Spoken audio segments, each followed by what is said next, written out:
আজকের ক্লাসে আমি প্রিজম সম্পর্কে বলবো। আলোক চ্যাপ্টারের এই প্রিজম টপিকের ওপর উচ্চ মাধ্যমিক পরীক্ষায় বেশ কিছু প্রশ্ন আসে।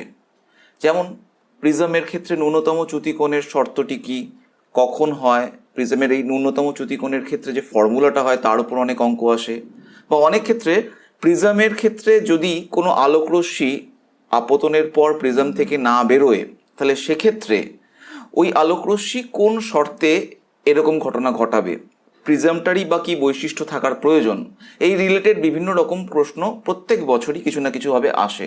তো সেগুলো সলভ করার জন্য আজকের এই ভিডিওতে আমি পুরোটা বলবো। প্রথমে আগে আমি প্রিজম বিষয়টা কি সেখান থেকে শুরু করবো, মানে স্টেপে স্টেপে আমরা ওই জায়গায় গিয়ে পৌঁছাবো। তাই পুরো ভিডিওটা দেখাটা খুবই প্রয়োজন। প্রিজম হচ্ছে কাঁচের তৈরি একটা সমসত্ব স্বচ্ছ মাধ্যমের একটা ত্রিমাত্রিক 3 ডাইমেনশনাল অবজেক্ট। দেখতে অনেকটা এরকম, যার 5টা তল আছে। তো এখানে এই মাধ্যমটা সমসত্ব স্বচ্ছ মাধ্যম, মানে আমি কাঁচ বলতে পারি, এবং তার টোটাল তল হচ্ছে 5টি তল। ত্রিমাত্রিকভাবে দেখতে এরকম হয়। এবং এই প্রিজমকে যদি আমাকে ফিজিক্সের জন্য অ্যাপ্লাই করে আঁকতে হয় তাহলে আমি এই ত্রিমাত্রিক ছবিটাকে বারবার এঁকে ক্যালকুলেশন করতে গেলে অনেক সমস্যায় পড়ব। তাই আমরা কি করব না, এর যে কোনো একটা সিঙ্গেল তল মানে আর কি দ্বিমাত্রিক তলকে এঁকে ছবিটাকে আঁকবো। তো সেটা যদি আঁকি তাহলে সেটা একটা ত্রিভুজের মতন দেখতে হয়। এটা কি করে পাওয়া গেল? এটা পাওয়া গেল এই যে ত্রিমাত্রিক ছবিটা আমি এঁকেছি যার 5টা তল, তার কোনো একটা জায়গা থেকে আমি এই প্রিজমটাকে যদি স্লাইস করে দিই, মানে যেন মনে হচ্ছে ছুরি দিয়ে কেটে দিলাম, তাহলে যে চিত্রটা তৈরি হচ্ছে, যে দ্বিমাত্রিক অঞ্চলটা তৈরি হবে সেটা দেখতে হবে এরকম ত্রিভুজের মতন। এবং এটাকে বলা হয় এই প্রিজমের প্রধান ছেদ। এবং এর ওপর ভিত্তি করে আমি প্রিজমের পুরো বিষয়টার আলোচনা করব। এবার এই প্রিজমের ক্ষেত্রে আলাদা করে আমাদের পড়তে হচ্ছে কেন? দেখো, আমি যদি একটা কাঁচ ফলককে নিই এবং সেই কাঁচ ফলকটা এরকম একটা সমান্তরাল কাঁচ ফলক হয়, তাহলে সেক্ষেত্রে যদি একটা আলোক রশ্মি এসে কোনো একটা তলের ওপর এসে পড়ে, সেই আলোক রশ্মি প্রতিসরণের পর, প্রথম তলে প্রতিসরণের পর আবার দ্বিতীয় তলে প্রতিসরণ ঘটাবে এবং বাইরে বেরিয়ে যাবে। এখন প্রথম আর এই মানে কাঁচ ফলকের বাঁ দিকে যে মাধ্যম আর ডান দিকে যে মাধ্যম, দুটো মাধ্যম একই যদি হয় তাহলে এই আপতিত রশ্মি এবং প্রতিসৃত রশ্মি এই দুটো পরস্পর সমান্তরাল হবে, অর্থাৎ কোনো প্রকারের কোনো চ্যুতি হবে না। মানে চ্যুতি বলতে বোঝাচ্ছি, ধর আলো এদিকে যাচ্ছে, যেতে যেতে এদিকে না গিয়ে এদিকে চলে গেল, তাহলে এখানে একটা চ্যুতি হলো।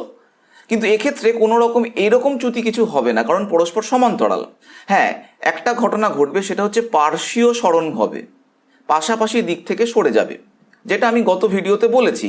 কিন্তু প্রিজমের ক্ষেত্রে এখানেও দুটো তল আছে, কিন্তু তারা যেহেতু সমান্তরাল নয়, তাই এক্ষেত্রে যখন ওই একই আলোক রশ্মি এসে পড়ছে কোনো একটা তলে এবং তারপর প্রতিসরণ হচ্ছে এবং ফাইনালি যখন প্রতিষ্ঠিত হচ্ছে, সেক্ষেত্রে ওই রশ্মিদ্বয়ের মধ্যে, অর্থাৎ আপতিত রশ্মি এবং ফাইনাল প্রতিষ্ঠিত রশ্মি, এই দুটোর মধ্যে একটা চ্যুতিকোণ সৃষ্টি হবে। দেখেই বুঝতে পারছি এখানে আলোটা যাওয়ার কথা ছিল এই দিকে, কিন্তু গেল যেদিকে তার সঙ্গে একটা অ্যাঙ্গেল পাচ্ছি, সেটাই হচ্ছে চ্যুতিকোণ, এবং সেটাকে ডেল্টা দিয়ে প্রকাশ করা হয়ে থাকে। ঠিক আছে, এবার এই চ্যুতিকোণের মান কত সেগুলো সব আমরা ক্যালকুলেশন করব, এবং সেটার মিনিমাম ভ্যালু কত হতে হয় সেগুলো ক্যালকুলেশন করব। কিন্তু এইটুকুনি বুঝলাম যে সমান্তরাল কাঁচ ফলক, তার থেকে প্রিজমের এই পার্থক্য যে সমান্তরাল কাঁচ ফলকের ক্ষেত্রে দুপাশের মাধ্যম এক হলেও চ্যুতি ঘটে না, পার্শ্বীয় সরণ হয়। কিন্তু প্রিজমের ক্ষেত্রে দুপাশের মাধ্যম এক হওয়া সত্ত্বেও আলোক রশ্মির চ্যুতি হয়, এবং এটাকে কাজে লাগানো হয়, এবং তার ফলে দেখতে পাবো রঙিন আলো পাওয়া যায় বা বিভিন্ন রকমের ঘটনা ঘটতে পারে। সেগুলো আমরা স্টেপে স্টেপে করব। তাহলে যে প্রিজমটাকে আমরা দেখলাম সেই প্রিজম সম্পর্কে দু একটা কথা এবার জেনে নিই। যেমন প্রিজমের যে প্রধান ছেদটাকে আমরা এঁকেছিলাম, যেটা দেখতে ত্রিভুজের মতন, সেই প্রিজমের এই যে 3টে সাইড, এই 3টে সাইডের মধ্যে একদম নিচে যেটা আছে এটাকে বলা হবে প্রিজমের ভূমি, এবং ঠিক ভূমির অপোজিট দিকে যে অ্যাঙ্গেলটা থাকবে সেটাকে বলা হবে প্রিজমের প্রতিসারক কোণ। প্রতিসারক কোণ কেন এটাকে প্রতিসারক কোণ বলে, তার কারণ এর দুপাশের যে তল, এগুলো তো অ্যাকচুয়ালি এক একটা লাইন নয়, এগুলো তো এক একটা তল। তো এই যে দুপাশের তল, এই দুটো পাশের তল যে আলোক রশ্মিটা আসছে তাকে প্রতিসরণ ঘটাতে সাহায্য করছে, এবং এই কোণের ওপর ডিপেন্ড করে কতটা বেশি প্রতিসরণ ঘটাবে বা কতটা কম প্রতিসরণ ঘটাবে সেটা ডিপেন্ড করে। কারণ এই কোণটা যদি বেশি বড় হয়ে যায় তাহলে আপতিত রশ্মির ক্ষেত্রে প্রতিসরণ কোণ সেগুলো ডিফারেন্ট হয়ে যাবে। যেমন এক্ষেত্রে যদি এটা আপতন কোণ, এটা যদি প্রতিসরণ কোণ হয়, এখন এই কোণটা যদি একটু বড় হয়ে যেত, কোণটা যদি এরকম হয়ে যেত, তাহলে সেক্ষেত্রে বুঝতেই পারছি একই আপতন কোণ হলেও প্রতিসরণ কোণটা নিশ্চয়ই এক হতো না, আলাদা কিছু হতো। হ্যাঁ, এই কারণে ওপরের ওই কোণটাকে প্রতিসারক কোণ বলে, কারণ তার দ্বারা এই পুরো প্রতিসরণ ঘটনাটা নিয়ন্ত্রিত হয়। এবং এই একই কারণে এই প্রথম এবং এই দ্বিতীয় তলটিকে প্রতিসারক তল বলা হয়। এবার এই ভূমি বা প্রতিসারক তল তো আর প্রিজমের গায়ে লেখা থাকে না, তাহলে কোনটা প্রতিসারক তল কোনটা ভূমি কি করে বুঝবো? তো প্রিজমকে যদি আমি প্রধান ছেদটা আঁকি, তাহলে যেভাবে ইচ্ছা ওকে ঘুরিয়ে দিই না কেন, ধরো আমি এইভাবে ঘুরিয়ে দিলাম প্রিজমটাকে, তাহলে এই যে তল, এই যেটার এখন প্রতিসারক তল, সেটাই এখন কি হয়ে যাবে, নিচে চলে আসবে, এবং ভূমিটা এই সাইডে চলে আসবে, আর আরেকটা প্রতিসারক তল সেটা ডান দিকে চলে আসবে। তাহলে এরকমভাবে যদি ঘুরিয়ে দিই, তাহলে এই নিচে যেটা আসলো, যেটা আনুভূমিক হলো, সেটা তখন আবার নতুনভাবে ভূমি হয়ে যাবে, এবং সাইডে যে ভূমিটা সাইডে চলে গেছে ঘুরে, সেটা কিন্তু এখন প্রতিসারক তল হয়ে যাবে। তাহলে প্রিজমের ক্ষেত্রে একদম আনুভূমিকভাবে যেটা ভূমির সঙ্গে সংলগ্ন আছে সেটা হচ্ছে ভূমি, এবং তার অপোজিট দিকের কোণটা সেটা কিন্তু প্রতিসারক কোণ হবে। মাথায় থাকবে যে প্রিজমটা ঘুরিয়ে দিলে যেভাবে ইচ্ছা ঘোরাও না কেন, ভূমির সংলগ্ন যেটা সেটাই ভূমি, তার অপোজিট দিকটা কোণটা প্রতিসারক কোণ, এবং সাইডগুলো প্রতিসারক তল। এবার আমি যে চ্যুতির কথা বলছিলাম, যে আলোকরশ্মি প্রিজমের মধ্যে দিয়ে গেলে তার একটা চ্যুতি ঘটে, তো সেক্ষেত্রে এই চ্যুতির মান কত সেটা ক্যালকুলেশন করব। তার জন্য একটু বড় করে ছবিটা আঁকি, ছোট হয়ে গেছে, একটু বড় করে ছবিটা আঁকি। এই হচ্ছে প্রিজম, প্রিজমের 1 নম্বর প্রতিসারক তল এটা, 2 নম্বর প্রতিসারক তল এটা, এটা হচ্ছে ভূমি। তো 1 নম্বর প্রতিসারক তলের ওপর একটি আলোক রশ্মি এসে পড়লো, এসে পড়লো, যে পয়েন্টে পড়লো সেই পয়েন্টে আমি একটা অভিলম্ব অঙ্কন করলাম, ধরলাম এই কোণটা হচ্ছে আপতন কোণ, এবং তারপর সেটি প্রতিসৃত হয়ে লেন্সের এই প্রিজমের মধ্যে প্রবেশ করলো। প্রিজম কাঁচের তৈরি, বাইরের মাধ্যমটাকে যদি আমি বায়ু মাধ্যম ধরি, তাহলে লঘু থেকে ঘন মাধ্যমে প্রবেশ করেছে, তার জন্য অভিলম্বের দিকে সরে এসছে। এখন এখানে তো দুবার প্রতিসরণ হবে, তাই প্রথম আপতন কোণটাকে আমি I1 বললাম, এবং প্রথম প্রতিসরণ কোণটাকে আমি R1 বললাম। এর পরবর্তী ক্ষেত্রে দ্বিতীয় প্রতিসারক তলের ওপর সেই আলোক রশ্মিটা গিয়ে যখন পড়লো, তাহলে সেখানে আবার ফার্দার প্রতিসরণ হলো, তাই ওই পয়েন্টেও একটা আমি অভিলম্ব আঁকলাম, এবং তারপর প্রতিসরণের পর আলোক রশ্মিটি বেঁকে গেল, এবং এক্ষেত্রে অভিলম্ব থেকে দূরে সরে গেল, কারণ এক্ষেত্রে ঘন থেকে আবার লঘুতে যাচ্ছে। তার জন্য আমি এই যে আপতন কোণ সেই কোণটাকে আমি R2 বললাম, এবং প্রতিসরণ কোণ সেই কোণটাকে আমি I2 বললাম। এখন তোমার মধ্যে কনফিউশন হতে পারে যে স্যার আপতন কোণকে তো সাধারণত আমরা I দিয়ে বলি, আর প্রতিসরণ কোণকে R দিয়ে বলি, কিন্তু এক্ষেত্রে এই 2 নম্বর তলের ক্ষেত্রে আপতন কোণকে আপনি R2 লিখলেন, প্রতিসরণ কোণটাকে I2 লিখলেন, এরকম কেন করলেন? দেখো, I আর R এদেরকে কিন্তু সবসময় আপতন কোণ I কে লিখতে হবে, R কে প্রতিসরণ কোণ লিখতেই হবে, এরকম কোনো ব্যাপার নেই। এটা আমার একটা ভেরিয়েবল, আমি ধরতে পারি আমার মনের মতন করে, এবং এক্ষেত্রে আমি R2টাকে এই ভেতরে আপতন কোণের জায়গায় ধরলাম, তার কারণ হিসাবের সুবিধার সময় হিসাব যখন আমি করব, সেক্ষেত্রে অনেক বেশি রেলিভেন্ট মনে হবে যে না ঠিকঠাক হচ্ছে কাজটা, একটু পরেই সেটা দেখতে পাবে। তো যাই হোক, এবার আমি এই কোণটা বলে দিচ্ছি প্রতিসারক কোণ A। তো এবার আমি চ্যুতি নির্ণয় করব, যে কতটা আলোক রশ্মির গতিপথের চ্যুতি হচ্ছে। তা আমি পথটাকে একটু দেখিয়ে নিই। আলোক রশ্মি যাওয়ার কথা ছিল এই দিকে, কিন্তু গেল এই বরাবর, তার ফলে এখানে চ্যুতি কোণ হচ্ছে এটা, এবং যেটাকে আমি ডেল্টা বলছি। তাহলে আমি ডেল্টাটা কত ক্যালকুলেশন করব, তার আগে আমি একটা জিওমেট্রি থেকে একটা ক্যালকুলেশন করে নিই। সেটা কি করলাম না, এই যে দুটো অভিলম্ব টেনেছিলাম, এই অভিলম্ব দুটোকে একটু বর্ধিত করে আমি একটা পয়েন্টে মিট করালাম। এই পয়েন্টটাকে আমি নাম দিলাম B। আচ্ছা, যে প্রথম তলের ওপর যে আপতন বিন্দু সেটাকে আমি C বললাম, দ্বিতীয় তলের ওপর আপতন বিন্দুকে আমি D বললাম। নিয়ে আমি একটা চতুর্ভুজ কল্পনা করলাম, যার নাম হচ্ছে AB বা AC ACBD দেখতে পাচ্ছি আমরা, ACBD, এই যে চতুর্ভুজ, এই চতুর্ভুজের স্ট্রাকচারটা যদি ফলো করো তাহলে দেখতে পাবে যে দুটো অ্যাঙ্গেল পাচ্ছ, অ্যাঙ্গেল ACB এবং অ্যাঙ্গেল ADB, এই দুটোই তৈরি হয়েছে ওই তলগুলোর ওপর অভিলম্ব থেকে। তার মানে দুটো কোণই কি 90 ডিগ্রি। তাহলে এই চতুর্ভুজের দুটো বিপরীত কোণ আমরা পেয়ে গেলাম, তারা 90 ডিগ্রি হচ্ছে, এটা আর এটা পরস্পর 90 ডিগ্রি। তাহলে বাকি যে দুটো কোণ পড়ে থাকলো সেটা হচ্ছে অ্যাঙ্গেল A মানে প্রতিসারক কোণ এটা, আর এই অ্যাঙ্গেল CBD, এই দুটো পড়ে আছে। তাহলে সেটার জায়গায় আমরা কি লিখতে পারি যে অ্যাঙ্গেল A মানে প্রতিসারক কোণ প্লাস অ্যাঙ্গেল অ্যাঙ্গেল CBD, এই দুটোর যোগফল 180 ডিগ্রি হবে। কারণ আমরা জানি চতুর্ভুজের ভেতরে যে চারটে কোণ তাদের চারটের সমষ্টি হয় 360 ডিগ্রি, তার মধ্যে 180 ডিগ্রি তো বাকি দুটো কোণ চলেই গেল। তাহলে আর যে দুটো কোণ পড়ে আছে সেই দুটোর কোণের যোগফল 180 ডিগ্রি হবে। আবার দেখো আরেকটা ছবি পাচ্ছি এখানে জিওমেট্রি থেকে, সেটা হচ্ছে CDB, এরকম একটা ত্রিভুজ পাচ্ছি, দেখতে পাচ্ছ ত্রিভুজটা CDB, এই যে CDB, এই যে ত্রিভুজটা। এবার এই ত্রিভুজের মধ্যে তিনটে কোণ হচ্ছে, যার মধ্যে দুটো কোণ হচ্ছে R1 প্লাস R2 আর তৃতীয় কোণটা হচ্ছে অ্যাঙ্গেল CBD, এবং এই তিনটে কোণের যোগফল সেটাও 180 ডিগ্রি। তাহলে এই 1 নাম্বার আর এই 2 নাম্বার, এই দুটো সমীকরণকে যদি কম্পেয়ার করো তাহলে বুঝতে পারছো যে A equals to R1 plus R2 হয়। দেখে বুঝতে পারছো, কারণ এই CBD আর CBD দুটোই কেটে বাদ চলে যাচ্ছে এবং তার ফলে A equals to R1 plus R2 হবে। অর্থাৎ এখান থেকে একটা সম্পর্ক পেলাম এই জিওমেট্রি থেকে, যে কোনো প্রিজমের প্রতিসারক কোণ, ওই প্রিজমের মধ্যে যে আলোক রশ্মিটা প্রতিসরণ হচ্ছে এবং তারপর দ্বিতীয় তলে যে আপতন কোণ হচ্ছে, সেই প্রিজমের মধ্যেকার ওই দুটো কোণ R1 আর R2 এই দুটোর যোগফলের সঙ্গে সমান হয়। এবং এটা একটা খুব ইম্পর্টেন্ট প্রমাণও বলতে পারো, এবং এটাকে আমরা বারবার কাজে লাগাবো। তো ফার্স্টে আমরা এটাকে কাজে লাগাচ্ছি এই চ্যুতিকোণ নির্ণয় করার ক্ষেত্রে। তো দেখি চ্যুতিকোণ নির্ণয় করি, তার আগে এই পার্টটা একটু মুছে দিই।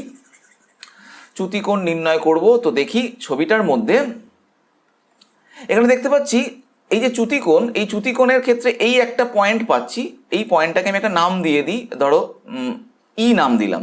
তাহলে একটা ট্রায়াঙ্গেল তৈরি হচ্ছে, ট্রায়াঙ্গেল CD অ্যান্ড E, এই যে ট্রায়াঙ্গেল দেখতে পাচ্ছ CDE ট্রায়াঙ্গেলটা, এই ট্রায়াঙ্গেলের বহিস্থ কোণ সেটাই হচ্ছে এই ডেল্টা। এখন যদি আমি এই অন্তস্থ এই কোণটা আর এই কোণটাকে নির্ণয় করে ফেলতে পারি, তাহলে আমরা বলতে পারি এই দুটো কোণের সমষ্টির যোগফল এই বহিস্থ কোণের সঙ্গে সমান হবে। কারণ আমরা জানি কোনো ট্রায়াঙ্গেলের ক্ষেত্রে এটা বলা যায় যে যদি অন্তস্থ বিপরীত কোণদ্বয়ের যোগফলের সঙ্গে বহিস্থ কোণটি সমান হয়, এটা তো আমরা জানি। তাহলে আমরা এই অন্তস্থ কোণ দুটো আগে বার করার চেষ্টা করি। তাহলে দেখো এই কোণটা কত, দেখি এই কোণটা হচ্ছে I1, তাহলে এই রশ্মিটাকেই একটু বর্ধিত এখানে করা হয়েছে এরমভাবে, আর এই অভিলম্ব হচ্ছে এটা। তাহলে এই পুরো কোণটা, সেই কোণটাও I1 হবে, কারণ এটা হচ্ছে বিপ্রতীপ কোণ, দেখতেই পাচ্ছি আমরা।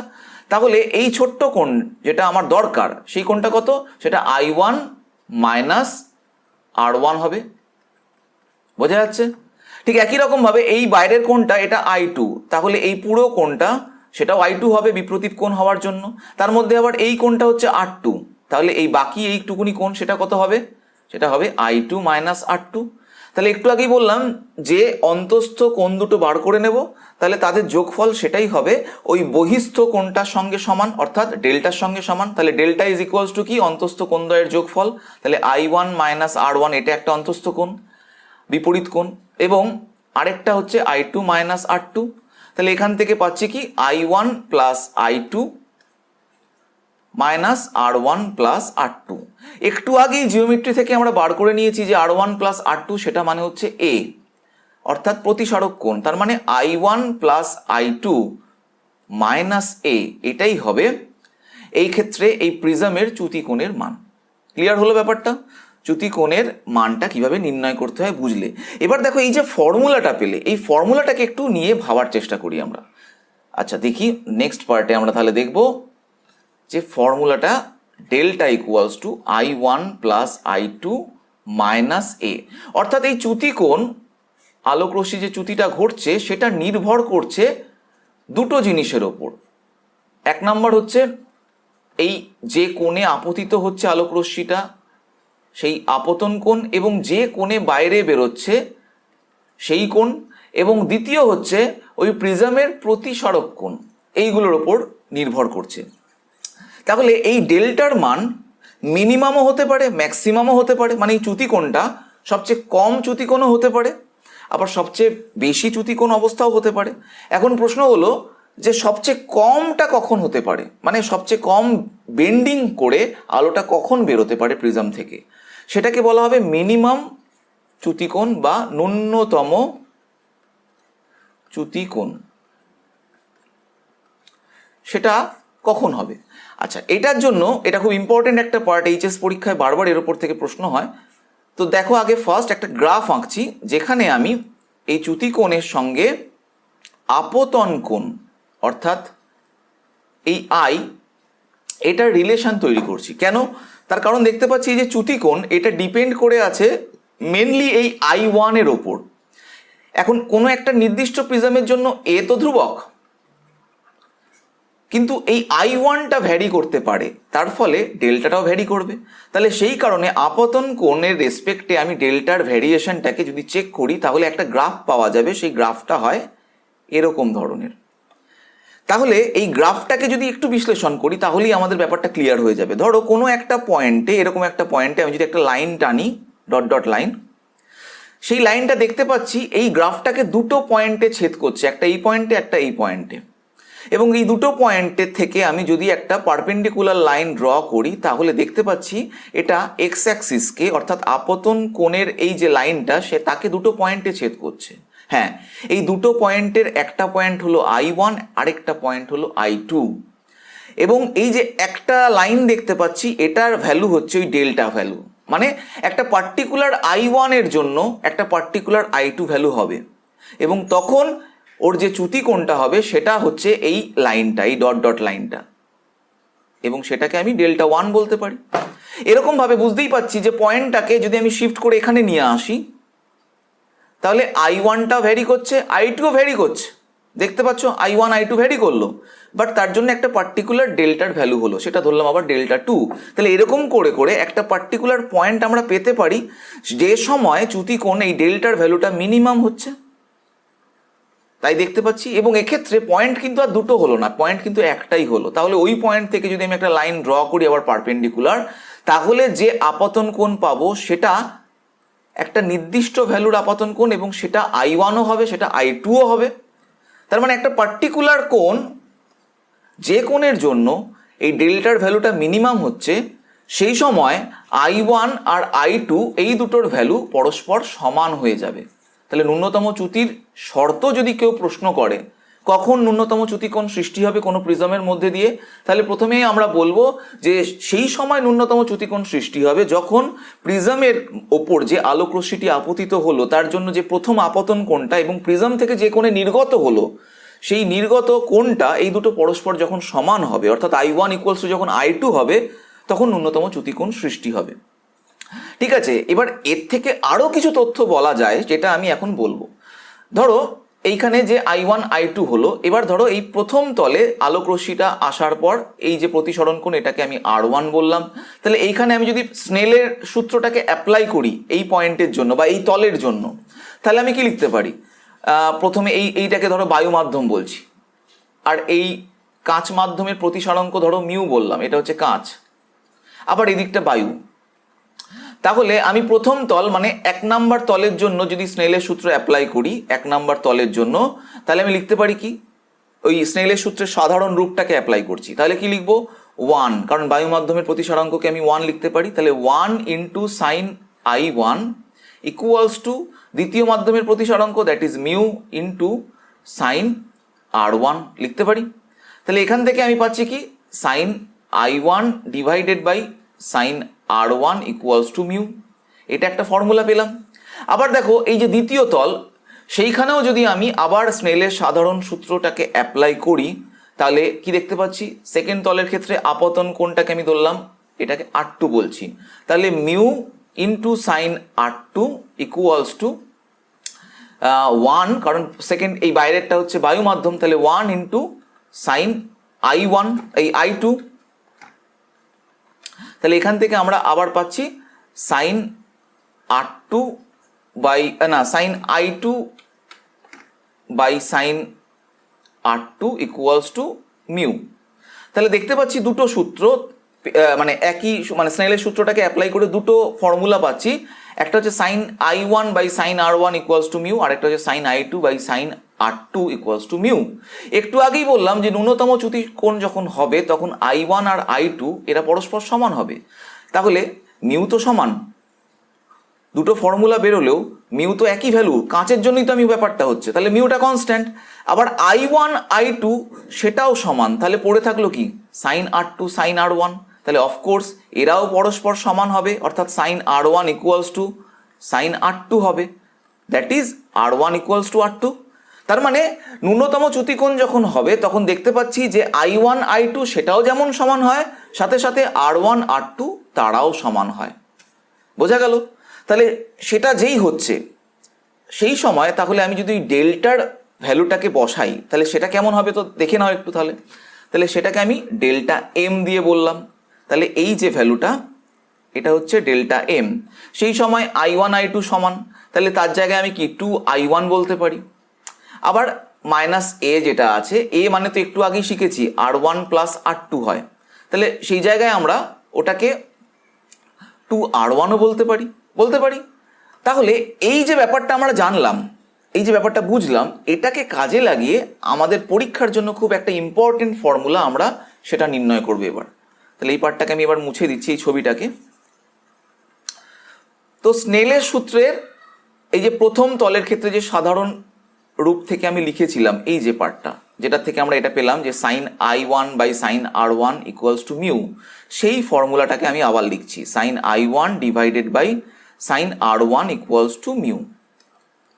এবার দেখো I1 এর জায়গায় আমি এই ফর্মুলার থেকে ডেল্টা এম দিয়ে একটা ভ্যালু পাই। দেখো I1 কত হচ্ছে, I1 ইকুয়ালস টু দেখতে পাচ্ছ delta M plus A divided by 2, এটা একটা পাচ্ছি।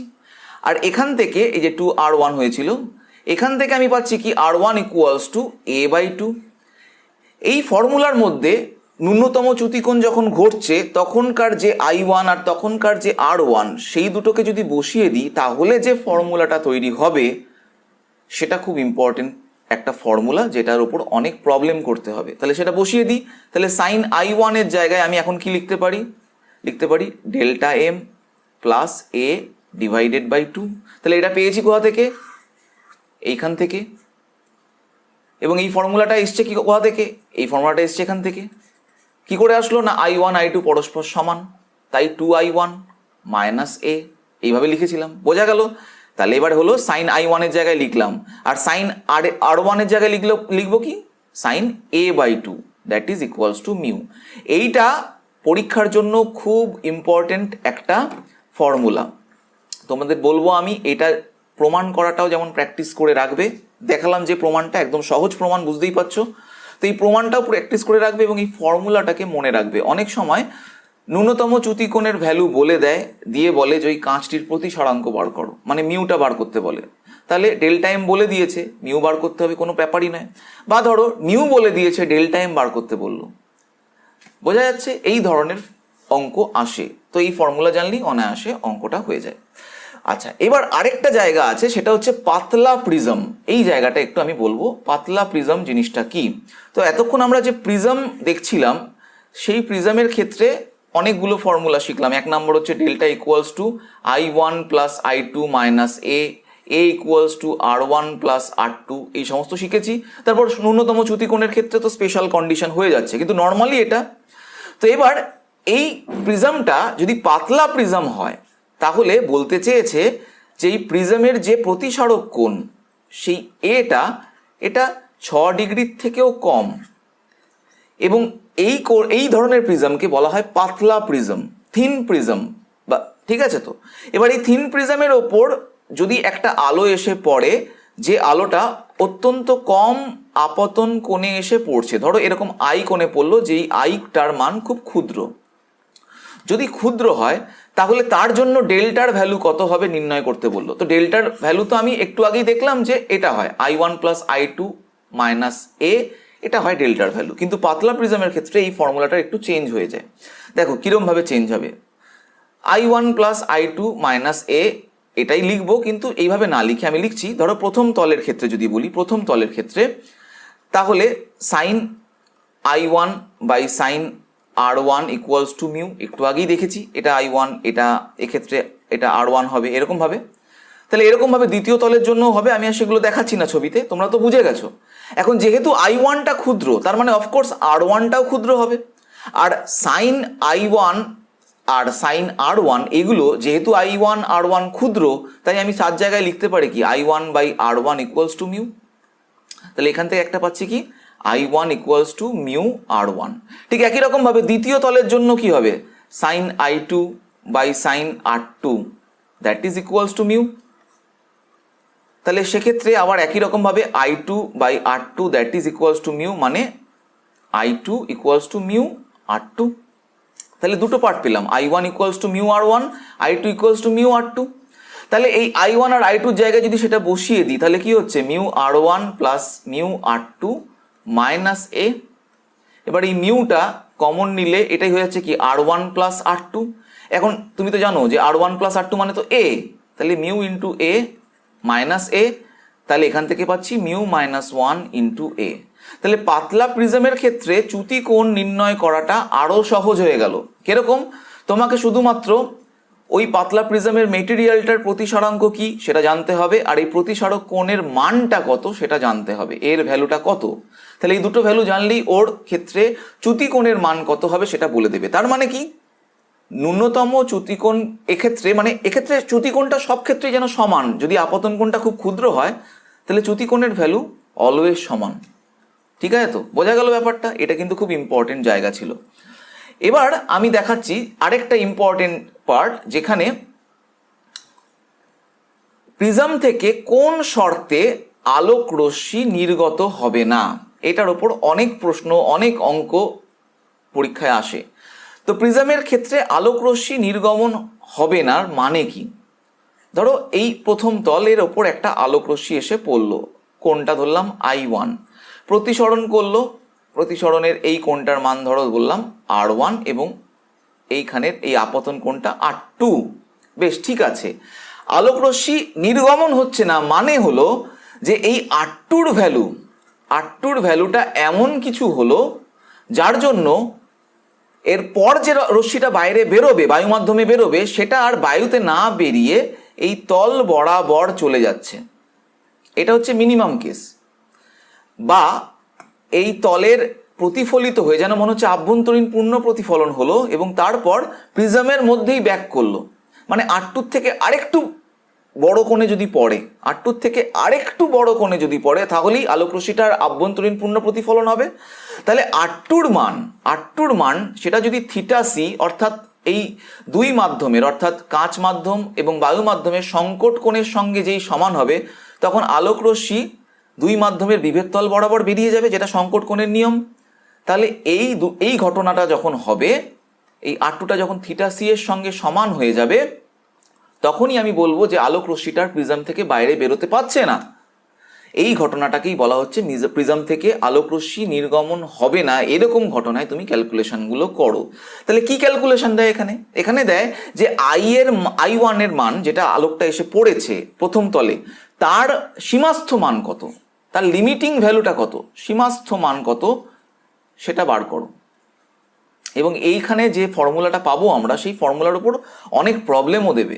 তাহলে সেই ফর্মুলাটা করাটা একদম সহজ, আমি একদম স্টেপে স্টেপে দেখাচ্ছি, তোমরা বুঝতে পেরে যাবে। দেখো, ধরো এখানে এই পয়েন্টে আলোক রশ্মিটা এসে পড়েছে, দুটো কোণ তৈরি হয়েছে, আপতন কোণ I1, প্রতিসরণ কোণ R1। তাহলে আমি লিখতে পারি কি sine I1 by sine R1 equals to mu, যেটা আমরা জানি। এবার দ্বিতীয় তলের ক্ষেত্রে সেটা কি হচ্ছে দেখো, দ্বিতীয় তলটার ক্ষেত্রে সাইন R2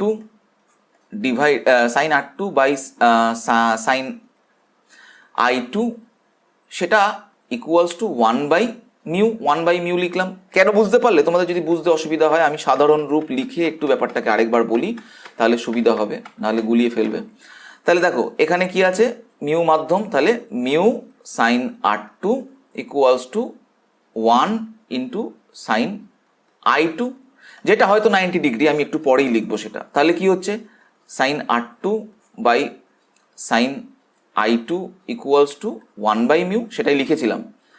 তাহলে সাইন I2টা এখানে কত, 90 ডিগ্রি, সাইন 90 ডিগ্রি, তার মানে 1, তাহলে সাইন R2 ইকুয়ালস টু 1/μ।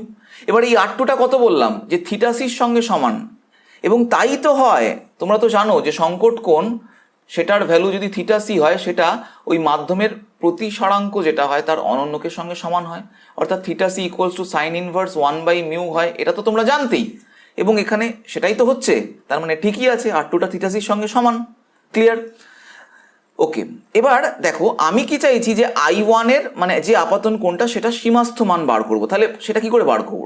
এই ফর্মুলা থেকে নিশ্চয়ই বেরোবে না, বেরোবে এই ফর্মুলা থেকে, কারণ এর মধ্যেই তো I1টা আছে। তাহলে আমি কি লিখতে পারি, সাইন I1, সেটাকে আলাদা করে লিখে নিলাম, বাকিটাকে ডান দিকে নিয়ে গেলাম। তাহলে কি হচ্ছে, সাইন R1 ইন্টু মিউ। এবার এই R1টাকে আমি একটু সাজিয়ে গুছিয়ে লিখব, কিরকম ভাবে দেখো, sine I1 equals to mu into sine R1 এর জায়গায় লিখলাম a মাইনাস R2, লিখতেই পারি কারণ আমরা প্রিজমের ক্ষেত্রে জানি a equals to R1 plus R2, সেই অনুযায়ী আমি R1 এর জায়গায় a মাইনাস R2 লিখলাম। এবার এইটাকে আমি লিখতে পারি a মাইনাস থিটা সি, লিখতেই পারি, কারণ কি একটু আগেই বলেছি যে R2টা থিটা সির সঙ্গে সমান হয়ে গেছে। ক্লিয়ার?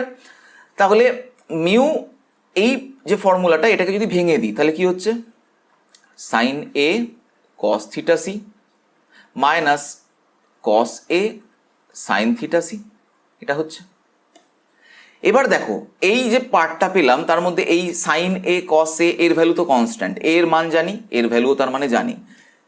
থিটা সি, এই থিটা সির ভ্যালু, এটা আমি এখান থেকে বার করে ফেলতে পারি, সেটাকে আমি থিটা সি দিয়ে না রেখে আমি 1/μ এর আকারেও ট্রান্সফার করে দিতে পারি, এবং সেটাই করে দেখাচ্ছি, এবং বইতে এইটাই দেওয়া আছে তাই আমি করে দেখাচ্ছি। তাহলে থিটা সি কত, সাইন থিটা সি, তার মানে সাইন R2, সেটার ভ্যালু হচ্ছে 1/μ, এখানে লিখে দিই sine theta C that is 1/μ। তাহলে কস থিটা সি কত হবে, কারণ এখানে তো কস থিটা সি আছে এইখানে, তাহলে কস থিটা সি হবে root over 1 minus sine square theta C, তার মানে 1 মাইনাস 1/μ স্কোয়ার, এটা হবে।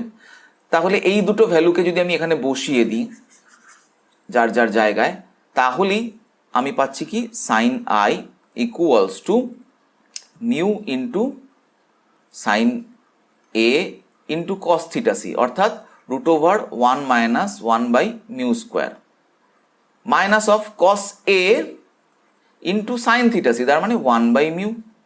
তাহলে দেখো এখানে মিউ, এই কাঁচের প্রতিসরাঙ্ক কত সেটা তোমাকে জানতে হবে, আর কাঁচের এই প্রতিসরক কোণ এটা কত সেটা জানতে হবে। তাহলে এই দুটো জিনিস যদি তুমি জেনে যাও, তাহলেই তুমি বলে দিতে পারবে যে এই আই এর সীমাস্থ মানটা কত, অর্থাৎ কোন ভ্যালুতে আলোটা যদি পড়ে তাহলে এই আলোটা আর প্রিজম থেকে বেরোবে না। তাহলে সেটা কত, সেটা হচ্ছে I1, that is sign inverse এই পুরো ভ্যালুটা যেটা একটু আগে বার করেছি, মিউ ইন্টু এই পুরো পার্টটা। ঠিক আছে, বোঝা গেল? এবার যদি আমি বলি আচ্ছা আলোটা যদি এর থেকে একটু বেশি কোণে পড়তো তাহলে কি হতো, দেখো যদি এখান থেকে I1 এর থেকে একটু বেশি কোণে পড়তো, তাহলে এই আলোটার ক্ষেত্রে এই R1 সেটাও কি একটু বড় হয়ে যেত। সেই R1টা যদি বড় হয়ে যায় তাহলে এখানে দ্বিতীয় তলে আপতন কোণটা আবার ছোট হয়ে যেত। দেখতে পাচ্ছ আগে যা ছিল তার থেকে এখন এটা ছোট হয়ে যাবে, স্বাভাবিক, একটু ওপরে উঠে গেছে তাই।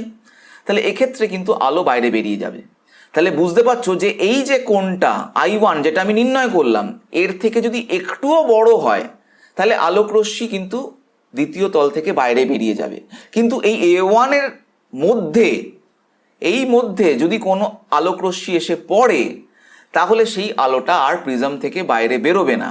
কিন্তু I1 কোণে যদি এসে পড়ে তাহলে ওর তল বরাবর চলে যাবে।